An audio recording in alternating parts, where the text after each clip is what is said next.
Welcome back, one and all, to a world of high adventure. Today, we are going to be painting this Heroquest Barbarian from way back when by Milton Bradley. This is actually a Citadel miniature, in case you were wondering, and it's actually the first ever model that I ever painted in my miniature painting career. So I managed to get a new replacement one, and I paint him today. I hope you enjoy watching, and without further ado, let's get started. Cheers! All right, let's jump right in. So we are going to begin on his flesh, as we so often do on this channel. As usual, the flesh mix that we're going to use is a mix of Guilliman Flesh Contrast paint and Seraphim Sepia shade. I find that this basically gives me the best combination of the pinkishness of Guilliman Flesh, as well as that kind of warmth that Seraphim Sepia brings. I like this mix a lot more than just using Guilliman Flesh on its own, because I think that looks a little bit too pink. Let me know what you think in the comments below if you agree with me. So we're going to just apply this very simply, just a nice, neat, even layer on his legs. Now the nice thing about this model is that he's so beautifully textured for a model of the period, that the paint just kind of sinks into the crevices quite naturally on its own. We will come back and we will reinforce this with a little bit more shading, basically wherever we want it to go. But for now, I think just a basic color to establish all of the tones is a good start for us. So I'm just using a size number 1 Tacklon brush. Nothing too fancy here. I would recommend that you don't use the best brush that you have in your collection, because what happens is that contrast paint has a tendency to wick its way up into the metal ferrule of the brush. That's this metal bit over here. And what happens after that is that it dries up there. It's really hard to remove just by washing it with water. It dries up there, and then later on it just turns into a cake of dried pigment, where you don't want it to be. And over time, this eventually causes the bristles to fray and spread outwards. It starts to fishtail and turn into a bit of a broom situation. So you don't really want that to have happen. So don't use your best brush for this. What I do is, once I'm happy with the way my brushes, the service that my brushes have given me over time doing detail work, I downgrade them to apply contrast paint, and then from then on, they eventually get downgraded to become dry brushes over time. But for now, this brush is doing beautiful work as far as applying my Guilliman Flesh and Seraphim Sepia blend 1:1 onto the surface. And at this stage, we want to avoid too much pooling going on, because it takes a long time to dry and it can be a little bit hard to control. But at the same time, we're not trying to avoid pooling entirely, clearly, because that's what the contrast paint does. So a bit of contrast paint in the recesses is good. Too much, not ideal. So let's wick away some of the excess before it's fully dry. What you'll find is that if you leave this for too long and the surface starts to become dry, if you try to wick it away then, you're going to basically tear the drying paint on the surface. When the paint dries, it forms a film on the surface first, right? And that's the film that you're ripping away if you touch it after it's begun to dry. So act way in advance of that. Don't wait for it to start to set up and then basically give you a ripped section of paint on the surface. That's not ideal. So as you can see, this thin layer of contrast paint, it dries fairly quickly, and I think it gives you a fairly good start. Now, because this paint is translucent, what we can do is then come back in and add extra emphasis on where it's needed. So starting with the legs, because the legs are the most dry at this point. Sorry, I missed the spot, so let's just touch it up. Yeah, because the legs are the driest, the first thing we want to do is to define the muscles of his quads. And because this is a barbarian, he clearly ran his way to the dungeon. So somebody's been doing a lot of he didn't skip leg day, let's put it that way. So we want to just apply a little bit of the same paint, same mix, the same puddle on her wet palette actually, uh, into these striations on his muscle to give it a little bit more definition and to make it visibly more eye-catching. So as you can see, it doesn't take a lot of this for it to start looking a heck of a lot better than just contrast paint on its own. I guess the moral of the story here is to not let, you know, don't let gravity take the wheel. I suppose you apply it first, just to get the initial colors and the sort of initial shading. Maybe make the contours more visible to your eye, and then once they are dry, you can come back in and add additional shading where it is needed, and avoiding the areas where you don't actually need it. So, for example, the raised chunks of muscle, you can kind of leave that as is, and then just focus on basically where there are recesses within his mighty back and shoulders. So his armpits are an obvious place where things should get a little bit darker. And where the sculpt kind of isn't very clear because of the mold release process, you might want to come back in and to make sure that that's a little bit cleaner and easier to read. So for example, this area, his forearm gets to be a bit of a mess because it's in an unfortunate spot on the mold to be released. When it comes to the fingers, what I like to do is I like to avoid that sort of row of knuckles and focus on putting a little bit more darker pigment in between where the knuckles are. And we will accentuate that with highlights again later, so not to worry. There is more to be done for this. As far as the face is concerned, I like to make sure that the eye sockets are nicely shaded. Not too much, because we don't want him to look like he hasn't slept in days. But we want enough shading for us to be able to apply the work to his eye, to pick out his eye a little bit later on. And then, we just want to focus around his mouth. And we kind of want to leave his nose alone in just the original coat that we did earlier. A little bit of his forehead, because this is a very Frazetta looking barbarian. This chap, he's got all the hallmarks of that death dealer sort of look. Pretty awesome. And clearly, somebody was a fan of the Frazetta artworks when they were sculpting this. As you can see also in the artwork of the original version, which very much follows this vein. So yeah, cool. That's it for now. We will come back and we will add more definition a little bit later. But for now, it's okay to leave it at this stage and move on to the next section. So I think while all this is drying, we'll jump on to doing his weapon. Now, the Barbarian was an amazing character to use. He was really probably the most newbie-friendly character you could use. So I have fond memories of playing this game with my brother and then later on my friends. When I was a young boy, I got this game when I was 11. It was many years ago. And the Barbarian was the character that everybody wanted to play, because not only did he hit extremely hard, he was also the toughest character in the roster. He had 8 wounds, 8 body points, which would mean that he could suffer kind of the worst of what the monsters could throw at him. He could tank hits from like Chaos Warriors, and he could just make a huge mess of most of what the dungeon threw at him. His only real weakness was his mind, because Barbarians, again, departing from the whole Frazetta thing, departing from the whole Conan like theme, this guy wasn't the sharpest like tool in the shed, unfortunately. But that I suppose allows us to open up the way for other characters to share the limelight. So for example, the elf is a character that is fairly effective in melee, but he also had a mix of like mind points and the ability to chuck a couple of spells here and there. So that allowed us to basically have a more nuanced approach. But for your first playthrough, the Barbarian was an absolute godsend.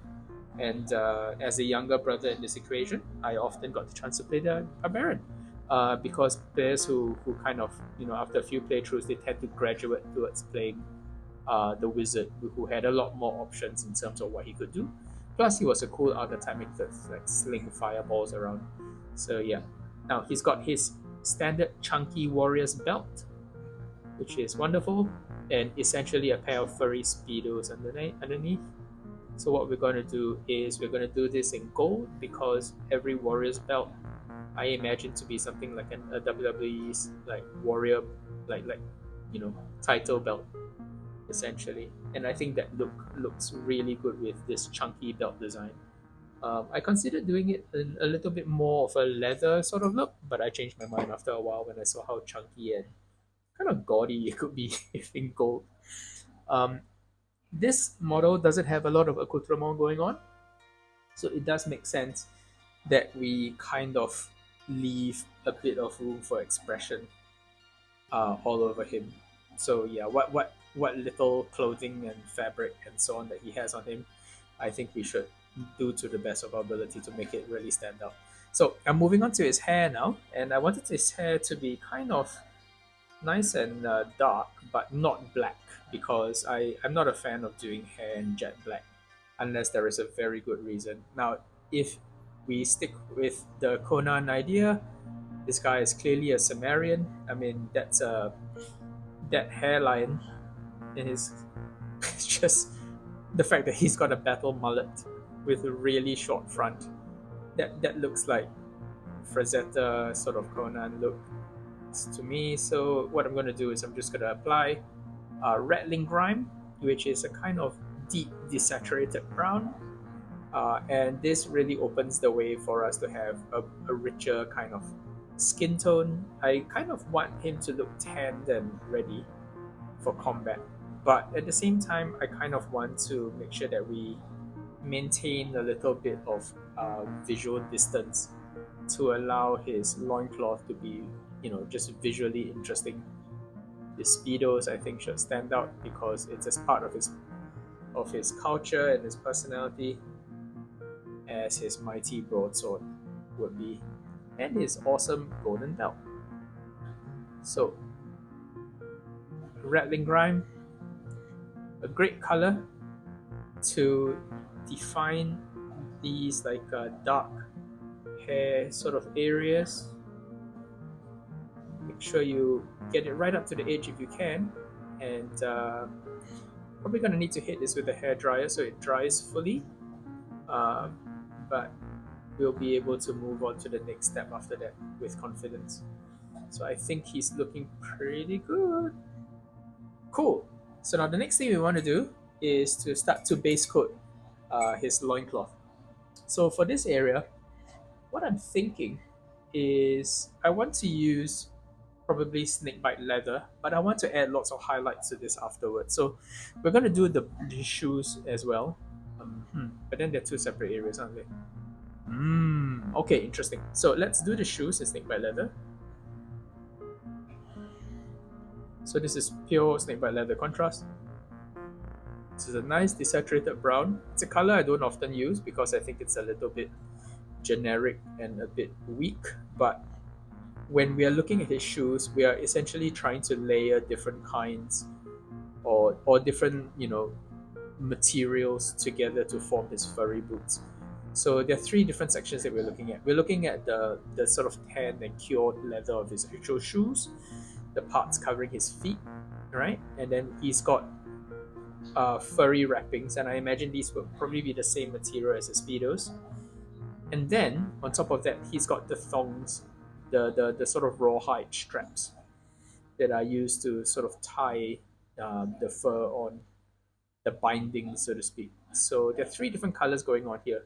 So what I'm thinking is if I do the shoe in a fairly nondescript color, snakebite leather, I think that is fine because it's fairly close to the ground and it just needs to be a slightly different color from his actual garments, such as they are. And then I can come in with something a lot more subtle.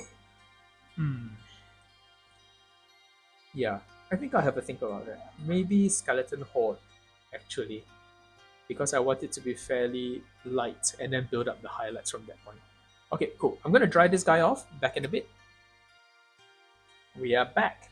Cool. So, while I was drying off the model, I'm going to come back in with a bit more Guilliman Flesh, by the way. While I was drying off the model, I had a bit of an epiphany about this model. I think I kind of want to do the fur in a slightly lighter color because I think the bindings and the shoes are already going to be fairly dark. So in order to keep them fairly distant visually, what I want to do is to make sure that the shoes are fairly nice and bright. Well, the cloth, the fur is fairly nice and bright. So with that in mind, I'm going to grab a little bit more Guilliman Flesh and Seraphim Sepia, so never you mind. And I am going to apply this on his skin in order to sort of bring up the saturation of his skin a little bit. If anything, a barbarian should not be pasty white. So this can go onto some of the darker areas, or rather can darken up some of the areas to make it a little bit more contrasting and a little bit more visually interesting in that sense. So this forearm area, I think I'm going to need to come back to fix with the highlight later on. But for now, a little bit of extra shading will help us differentiate this in a way that doesn't look too forced or unnatural. His forearm area should be fairly dark because, well, his wrist area rather should be fairly dark because the forearm area we want to keep as the focal point for that. And then working on his barbarian cleavage, his mighty chest muscles, and that sort of recess of his back.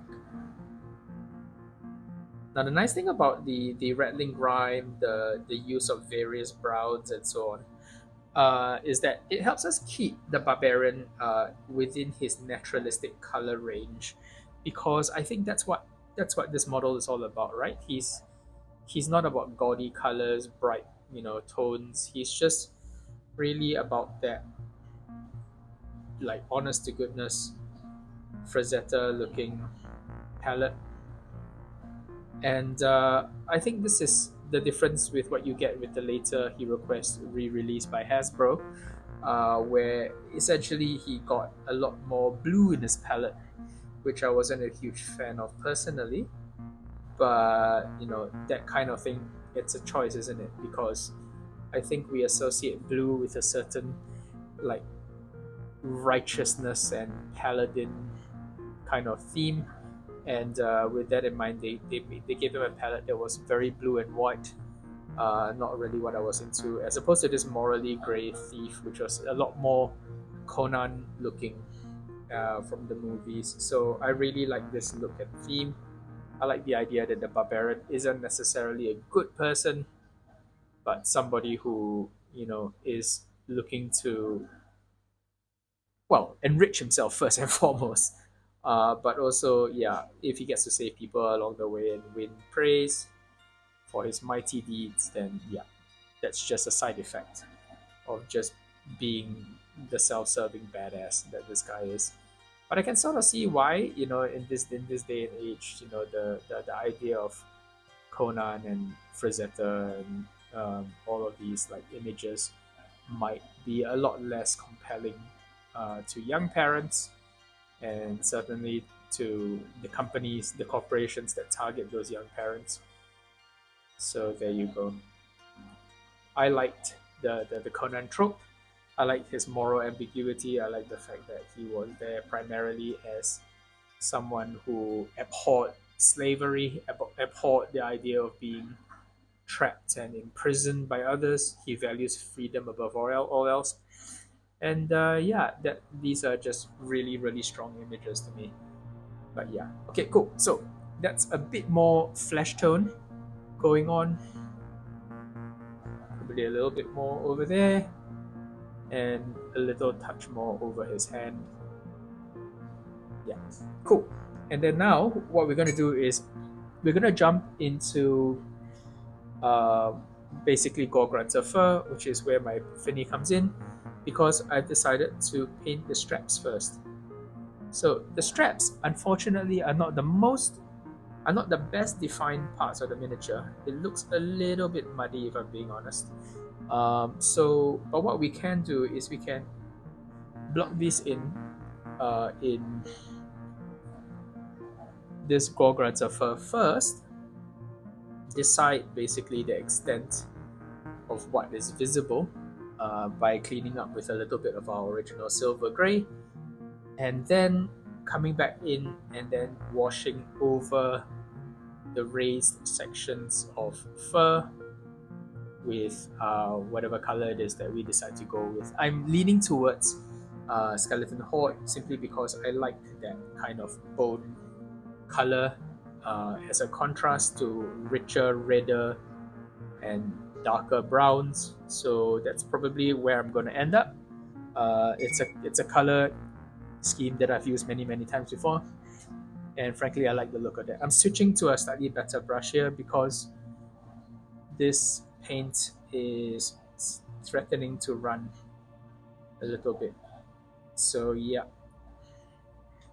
gotta be a bit careful sometimes and switch out your brushes for a more appropriate one when needed.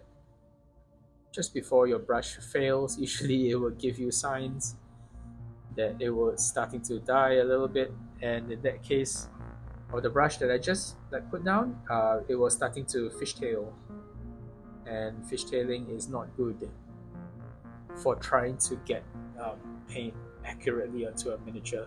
So think of your paintbrush rather like a pencil, right? You couldn't draw a fine, sharp line with a blunt pencil, so there's no real reason for you to try, really.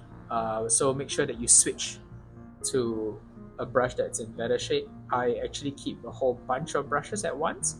I just bought a whole chunk of them the other day from a local place called Art Friend, and I just leave these just lying around as and when I need them in different sizes because when it comes down to applying contrast paint, sometimes the slightly larger brushes, hold a lot more paint and are really more useful to the way you are applying paint on the model. But as in this case right now, where we are applying contrast paint in a fairly controlled way on fairly small surfaces, it's actually a lot more useful to have a nice sharp size 1 brush.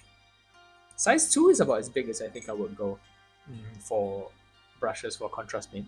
Cool, so we're going to go now into a little bit of Vallejo Light Flesh, AK Light Flesh, which I'm going to mix up with the Guilliman and Seraphim Sepia blend from earlier, and we're going to start to apply some highlights, just really to define areas where we want the muscles to stand out a little bit more and be a bit more eye-catching. So he's got this very obvious, I'm not sure whether that's accurate, but it's fine.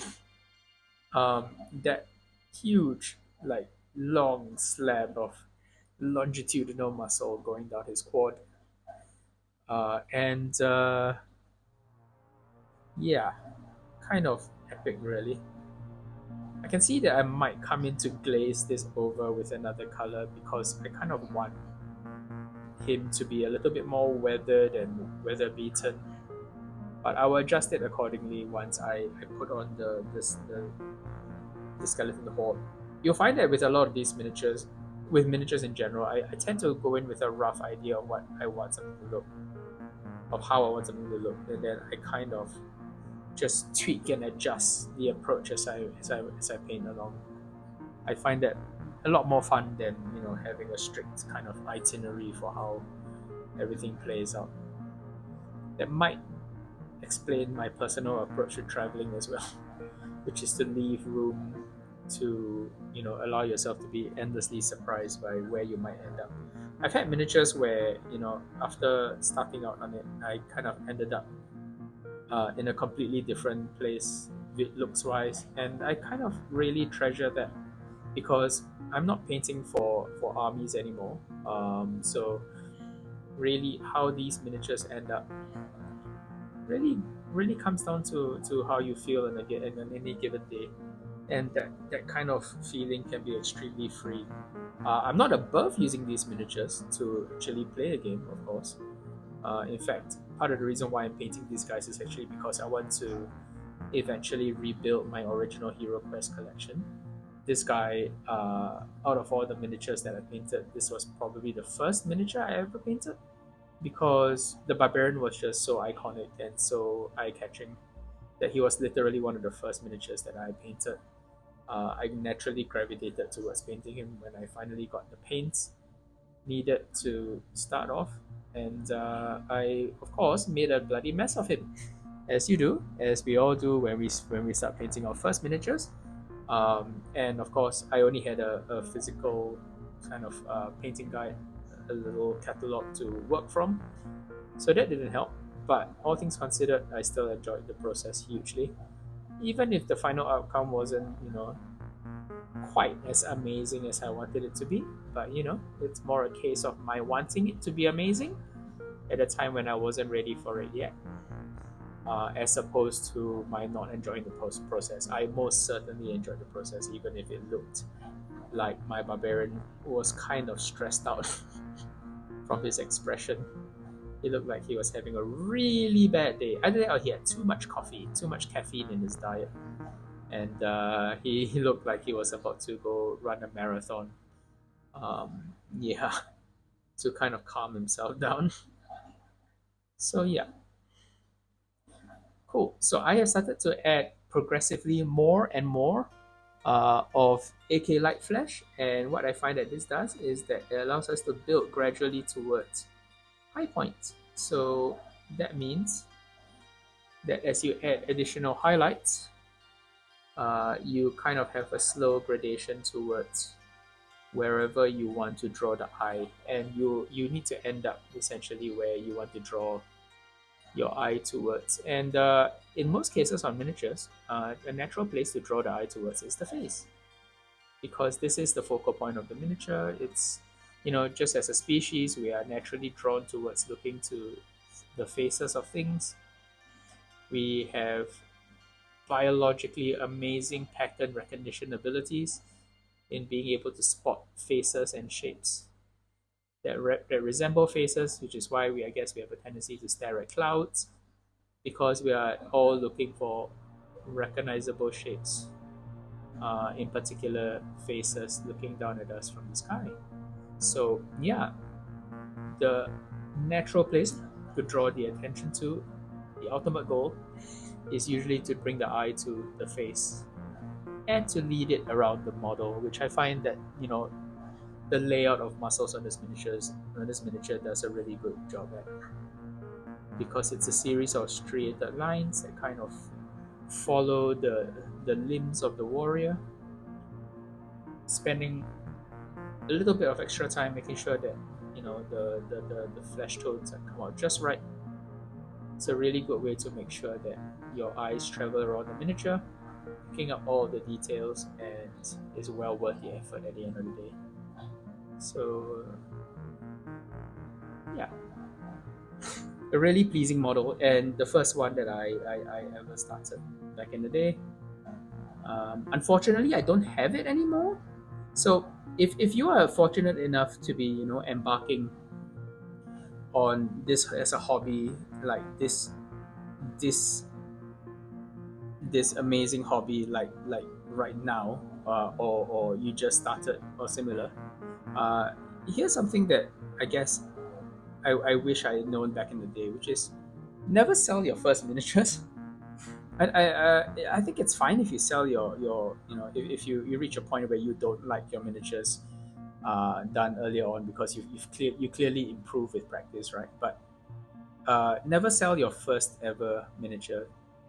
Sell your second, third, fourth, fifth, whatever. All that's fine. But I strongly recommend that you hold on to your first ever miniature, because if nothing else, it reminds us of how far we've progressed, and that can be really satisfying later in your hobby career, when you look back on these things and you go, oh wow, that's such a difference. So much has happened in the time that you've been practicing, and you've inevitably improved. And I think generally speaking, sometimes we underappreciate the amount that we improve by, because we don't have a reference to look at. The idea that we're always only as good as the latest miniature that we painted, I would encourage you to not limit yourself that way.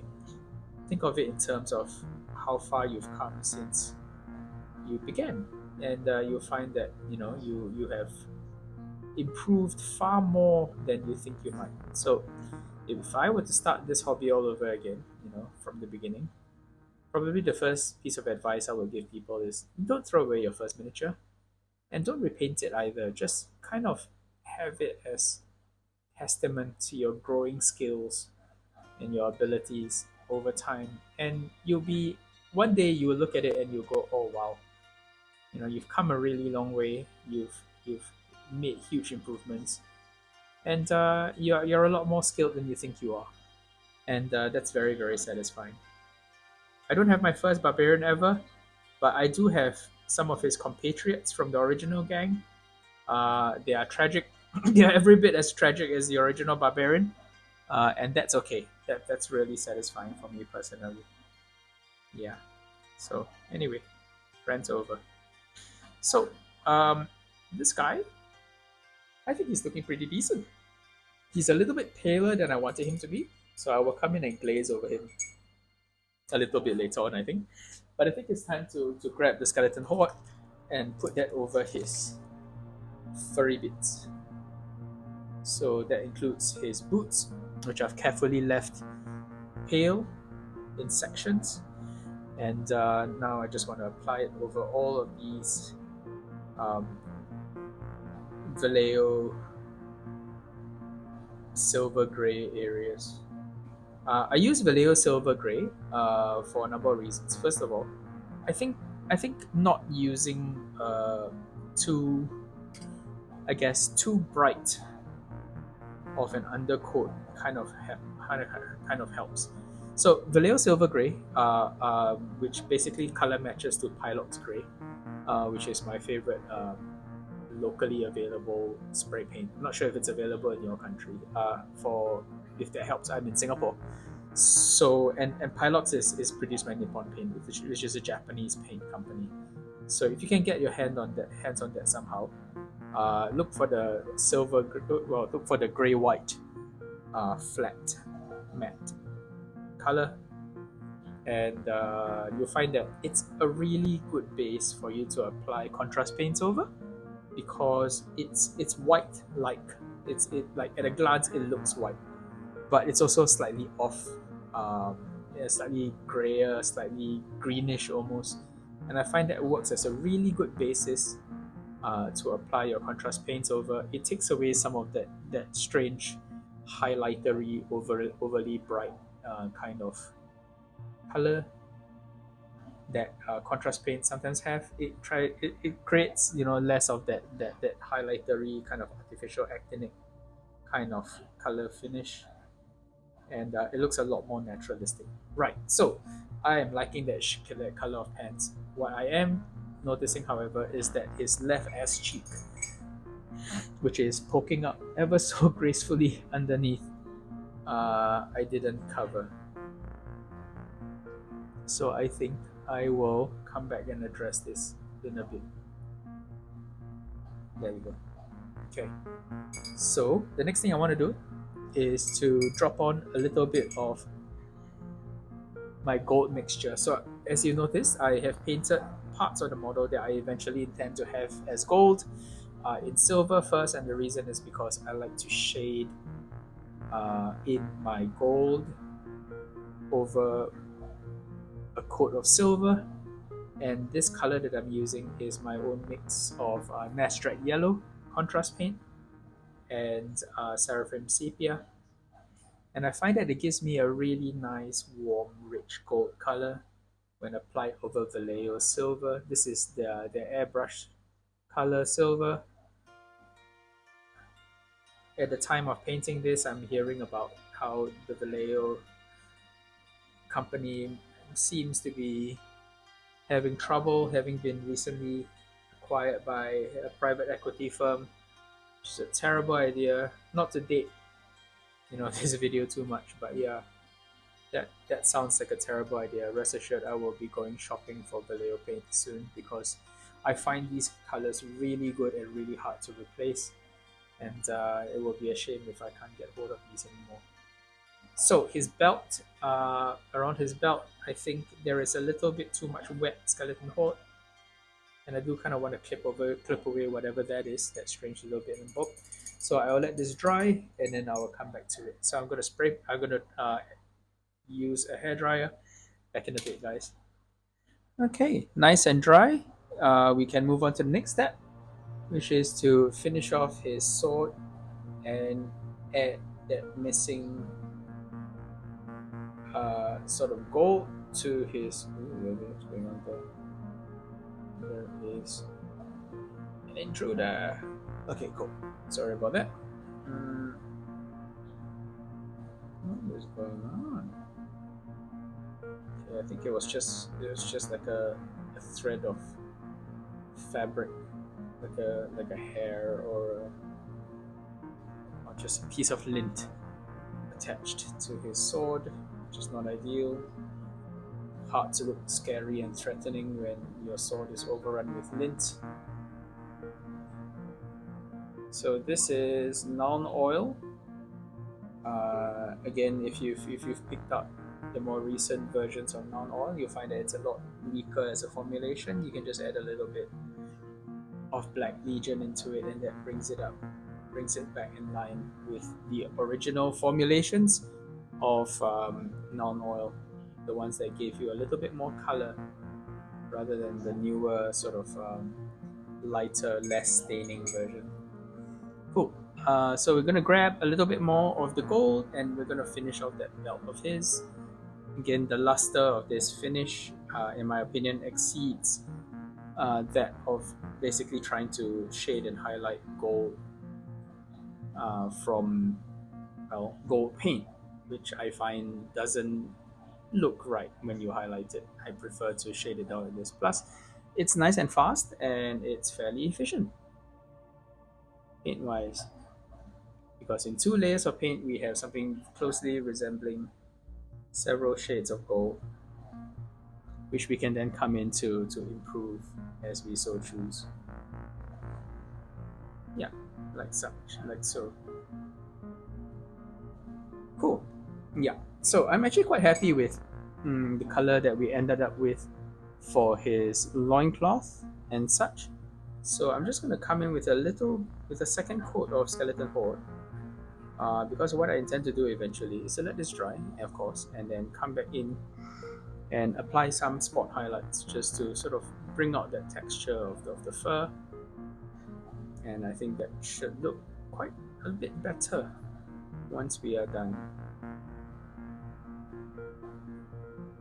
Cover the little section in between, right in the gooch. And I think that looks alright.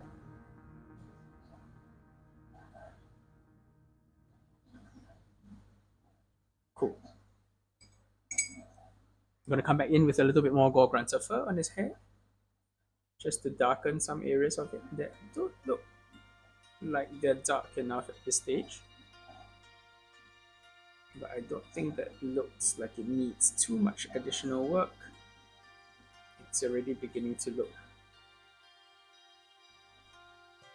like how I want it to end up.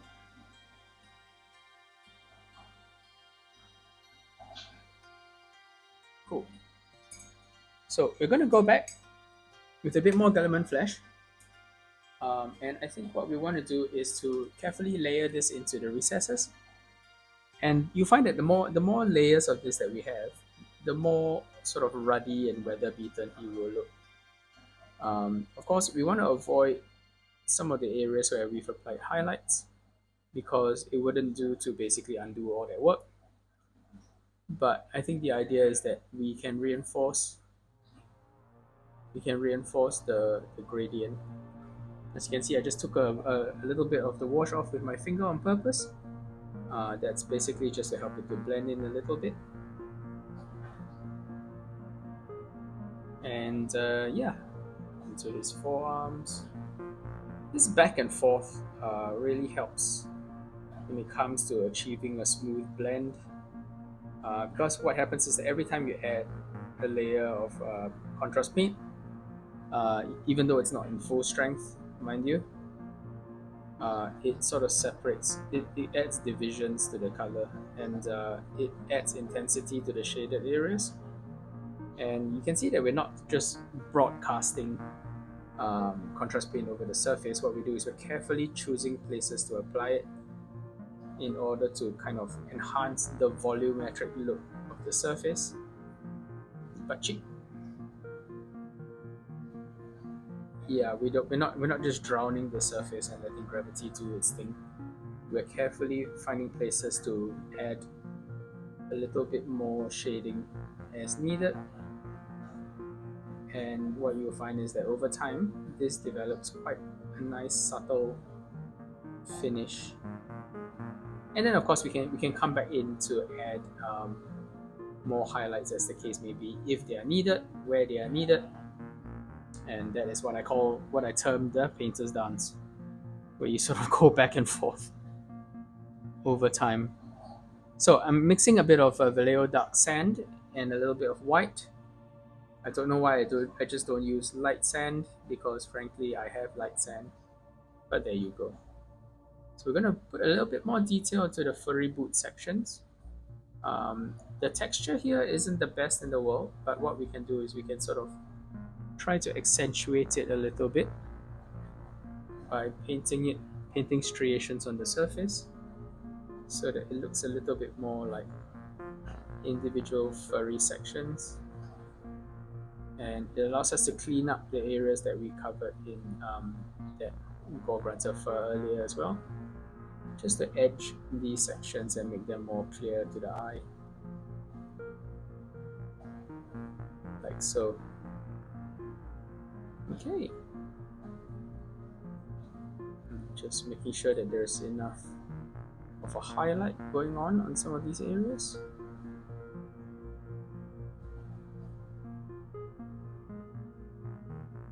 And then we can move on to doing the same step on his loincloth, which is by now nice and dry, mostly.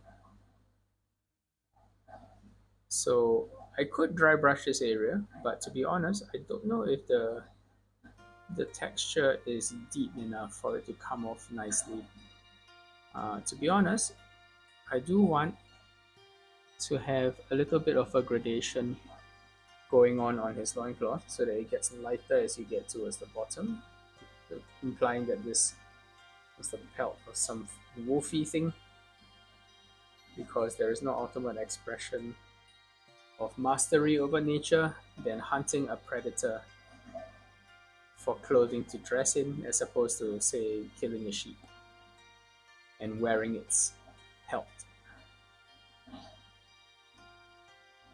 So this guy is a badass, and we want him to read as such. So having a recognizable color really helps in that regard, and having that gradient, that sort of counter shaded look, is one way to achieve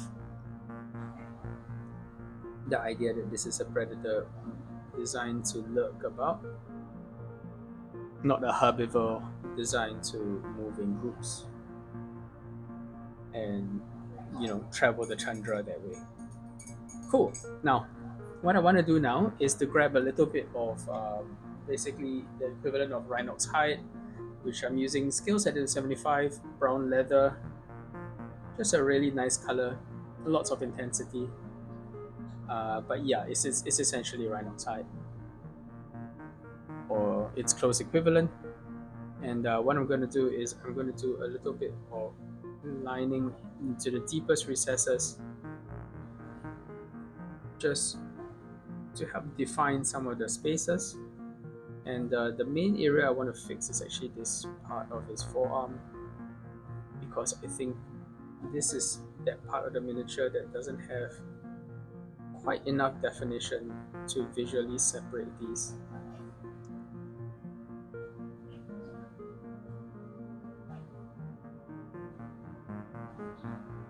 You'll find with a lot of older miniatures that sometimes, you know, there are areas like this which are they're not the most defined areas in the world, because these are areas which were originally underhangs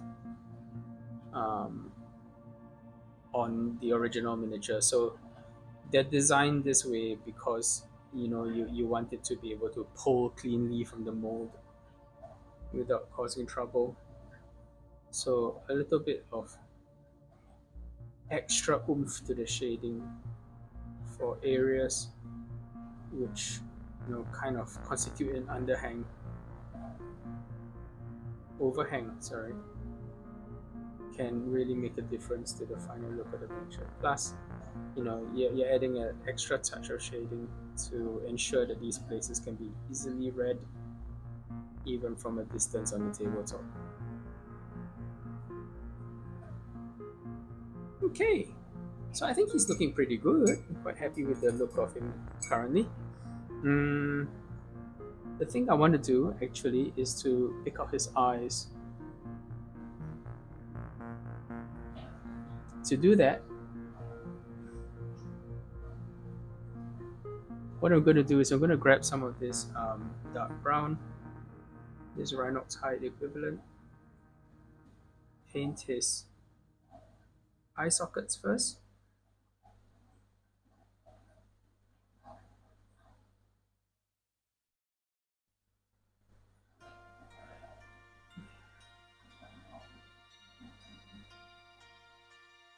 Paint a line across his mouth as well.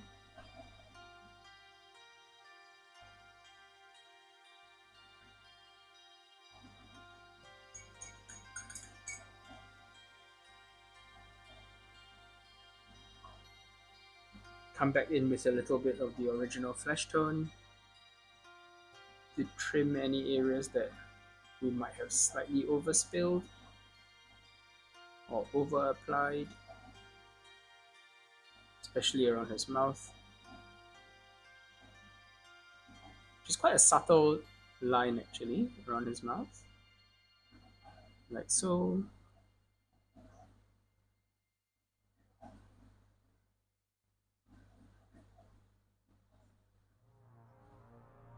And then we want to come in and do his actual pupils.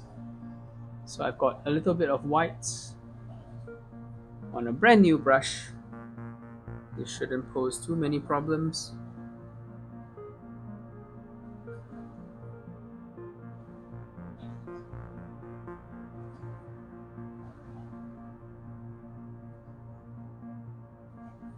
Of course, when you say it like that, you immediately jinx the process.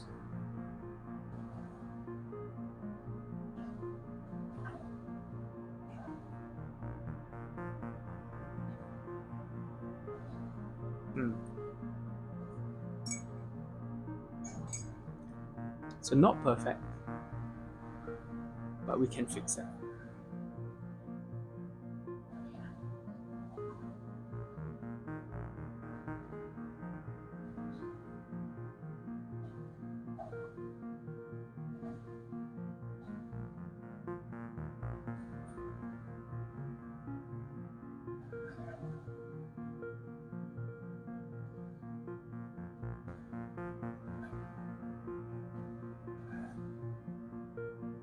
Cool.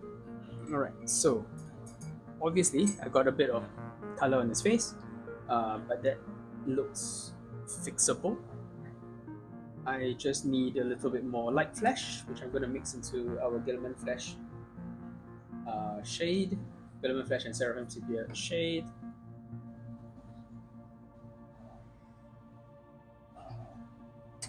And it's just a case of touching up the area on his eyes, but the pupils are there and looking okay.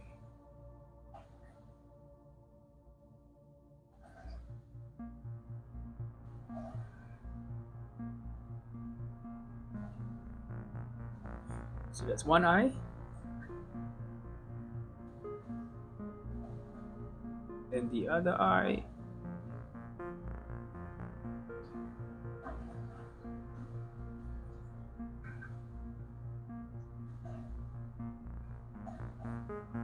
It's not perfect, but it's headed there.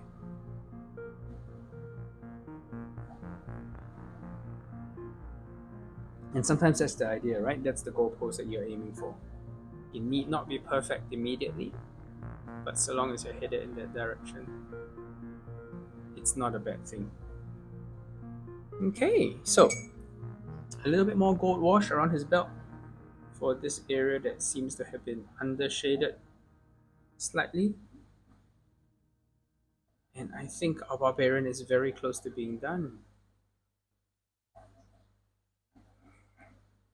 He does have these gemstones though. It's really tempting to pick these up. So perhaps let's do that. Color wise,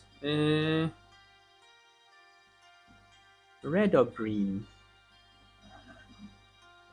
A bit more shading.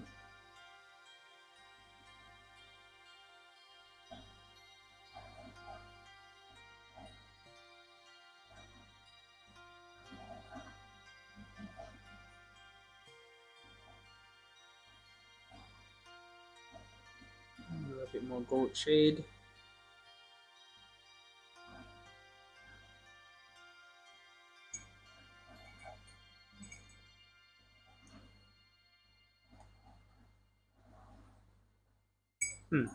Perhaps green.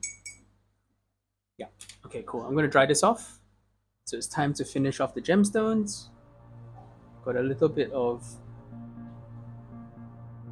Vallejo Light green. And I'm going to be applying this over the gemstone, like so. And we're going to be doing these little nubs on his belt as well, which I've decided are gems.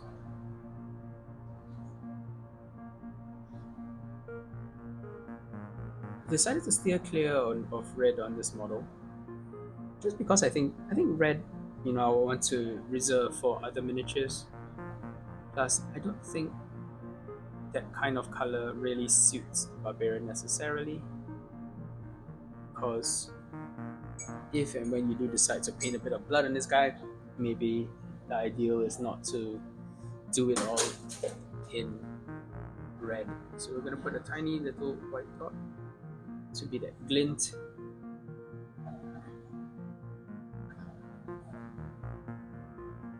And we can put these correspondingly on his belt. Gemstones.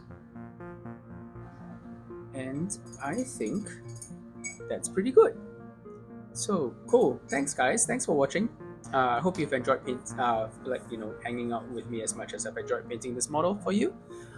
This guy is a very special model. He's kind of going to be the start of my new Heroquest set, simply because, you know, my old Heroquest Barbarian is kind of lost somewhere in the wilderness, unknown, parts unknown in that sense. So yeah, painting this guy was a really cool experience for me, and I hope you enjoyed watching. So like, comment, subscribe, all that good stuff if you enjoyed yourselves, and I'll see you in the next one. Yeah.